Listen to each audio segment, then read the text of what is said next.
Good morning बच्चों आज हम लोग मीरा के पद का पुनरावृत्ति करेंगे। मीरा के पद प्रस्तुत पाठ जो है मीराबाई अपने आराध्य श्री कृष्ण के लिए जो बात कही है उसी को हम इस पद में देखेंगे कि मीराबाई ने जो है अपने आराध्य श्री कृष्ण से जो विनती करती हैं उसको मीरा के पद में लिखा गया है। देखिए मीराबाई कहती हरि आप हरो जननी भी। हरि मतलब प्रभु, हे ईश्वर आप हरिए यानी दूर करिए किसकी, जन मतलब लोगों की, क्या भीड़ यानी कष्टों। हे प्रभु आप लोगों के कष्टों को हरिए, दूर कीजिए। फिर देखिए मीराबाई कहती हैं कैसे कि द्रौपदी भी लाज राखी आप बढ़ाए। ये तरह तरह के उदाहरण देती हैं जो उनके भक्त थे, उनके दुखों और कष्टों को किस प्रकार दूर किया है उसका याद दिलाते हुए मीराबाई कहती हैं कि द्रौपदी री लाज राखी आप बढ़ाए। आपने क्या किया है, द्रौपदी की लाज रखी है। जब हरि मंडप में उनका चीरहरण हो रहा था तो उनके चीर को बढ़ाकर उनकी रक्षा की, लाज की। और भक्त प्रहलाद का नरसिंह रूप धारण करके भक्त प्रहलाद को हिरण्यकश्यप से बचाया। और डूबते हुए गुड़तो गजराज यानी डूबते हुए हाथी को काटी कुंजन पीर मतलब डूबते हुए हाथी के कष्ट को दूर किया। अर्थात डूबते हुए हाथी को मगरमच्छ अपने मुंह में लेकर जा रहा था तो उसने याद किया कृष्ण भगवान को, तो उसके कष्टों को दूर किया। ये सारे याद दिलाते हुए मीराबाई कहती हैं कि हे प्रभु गिरधर नागर, जिस प्रकार आपने अपने इन भक्तों के कष्टों को दूर किया है उसी प्रकार आप मेरे भी कष्ट को दूर कीजिए। क्लियर। फिर देखिए नीचे वाली प्रस्तुत पंक्तियों में मीराबाई क्या कहती हैं कि कृष्ण भगवान से कि हमें अपनी चाकरी यानी नौकरानी बना ली। तो क्या बोलती हैं, माने चाकर राखो जी, चाकर रहसो बाग लगासो नित दर्शन पासो, वृंदावन री कुंज गली में गोविंद लीला गासो।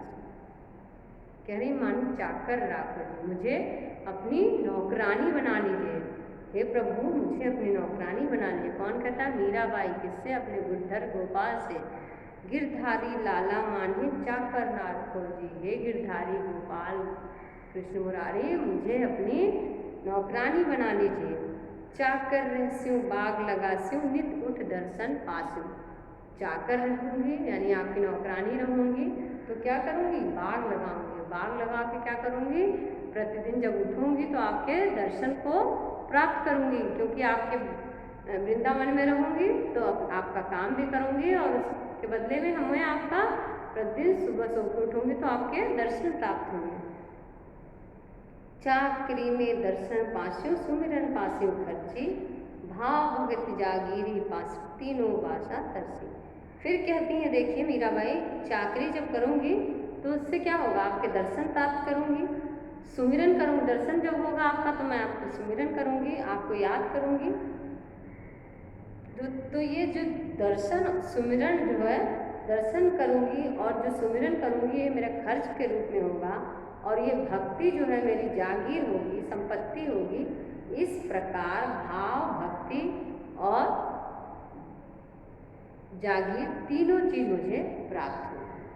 यानी मैं आपका जब दर्शन करूँगी, सुमिरन करूँगी तो हमें आपकी ये जागीर संपूर्ण साम्राज्य आपका मिल जाएगा और याद हमें आपको करने से संपत्ति के रूप में और सुमिरन जो होगा वो खर्च के रूप में मुझे प्राप्त होगा।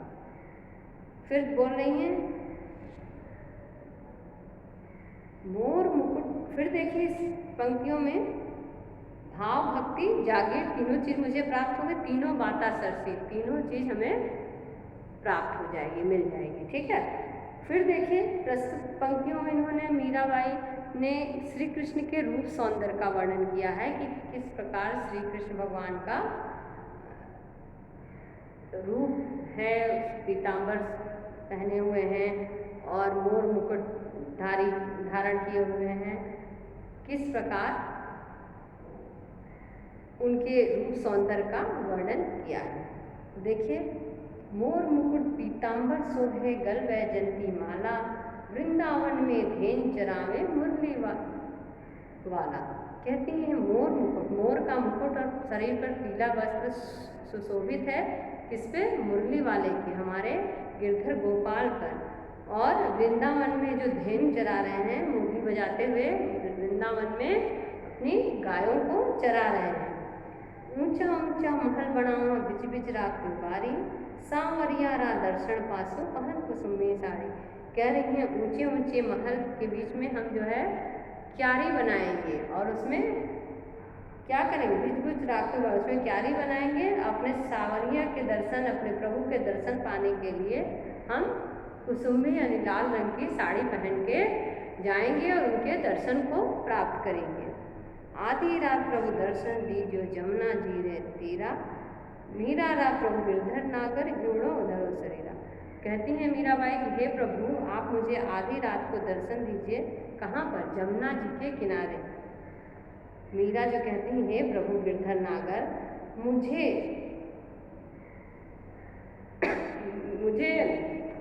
या मेरा हृदय जो है अधीर हो गया है, किससे?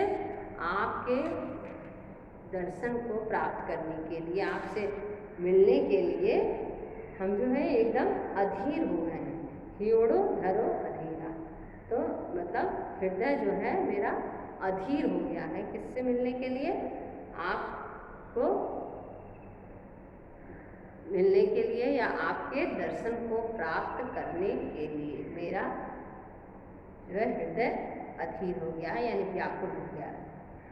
तो बच्चों, हम लोग देखे मीराबाई ने अपने गिरधर गोपाल के लिए क्या, अपने पद के माध्यम से क्या क्या बताया, उनके रूप सौंदर्य का वर्णन किया है।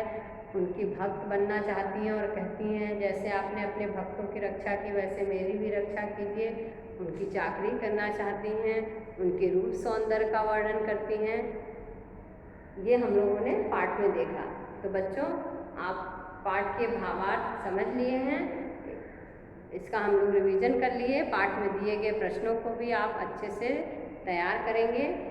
देखिए, जैसे पूछा गया पहले पद में मीरा ने हरि से अपनी पीड़ा हरने की विनती किस प्रकार की है, उनको तरह तरह का उदाहरण देके जो अपने भक्तों की रक्षा किए हैं उनको बताते हुए, याद दिलाते हुए मीराबाई अपनी रक्षा करने के लिए कहती हैं। दूसरे पद में मीरा जाए श्याम की चाकरी क्यों करना चाहती हैं? क्योंकि अगर उनकी चाकरी करेंगी तो उनको दर्शन प्राप्त होंगे।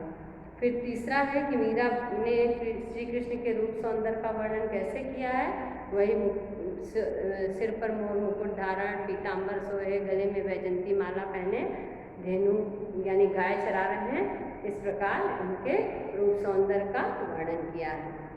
फिर श्री कृष्ण को पाने के लिए क्या क्या कार्य करने को तैयार है? उनकी चाकरी करने के लिए तैयार है कि वृंदावन में की कुंज गदी में लीला गाऊंगी, आपका सुमिरन दर्शन सारा कुछ करने के लिए तैयार हैं कि उनके श्री कृष्ण को हम इस प्रकार हम उनको प्राप्त कर सकेंगे। ठीक, तो देखिए भाषा अध्ययन में सारे शब्दों के प्रचलित रूप दिए गए हैं। जैसे चीर है तो हम लोग चीर को, कपड़े को क्या बोलते हैं? वस्त्र है।